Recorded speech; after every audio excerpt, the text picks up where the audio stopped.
గొడ్డలి పార్టీ అధినేతది hit run and escape నైజమన్నారు సీఎం చంద్రబాబు. మీడియాతో చిట్చాట్లో చంద్రబాబు ఈ వ్యాఖ్యలు చేశారు. ఇక్కడ సంఘటనలు చేయించి వెళ్లి బెంగళూరులో దాక్కుంటున్నారని ఆరోపించారు. క్రిమినల్ మనస్తత్వం ఉండేవారు సోషల్ మీడియాను వేదికగా చేసుకుంటున్నారన్న చంద్రబాబు ప్రభుత్వాన్ని నేతల్ని లక్ష్యంగా చేసుకుని విష ప్రచారం చేస్తున్నారని అన్నారు. ఏదో ఒక అరాచకం చేసి టీడీపీ నేతల్ని ట్రాప్ చేయాలని చూస్తున్నారని చంద్రబాబు విమర్శించారు.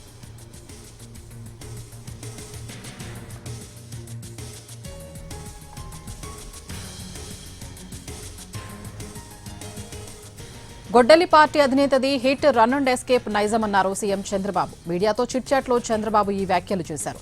ఇక్కడ సంఘటనలు చేయించి వెళ్లి బెంగళూరులో దాక్కుంటున్నారని ఆరోపించారు. క్రిమినల్ మనస్తత్వం ఉండేవారు సోషల్ మీడియాను వేదికగా చేసుకుంటున్నారన్న చంద్రబాబు ప్రభుత్వాన్ని నేతల్ని లక్ష్యంగా చేసుకుని విష ప్రచారం చేస్తున్నారని అన్నారు. ఏదో ఒక అరాచకం చేసి టీడీపీ నేతల్ని ట్రాప్ చేయాలని చూస్తున్నారని చంద్రబాబు విమర్శించారు.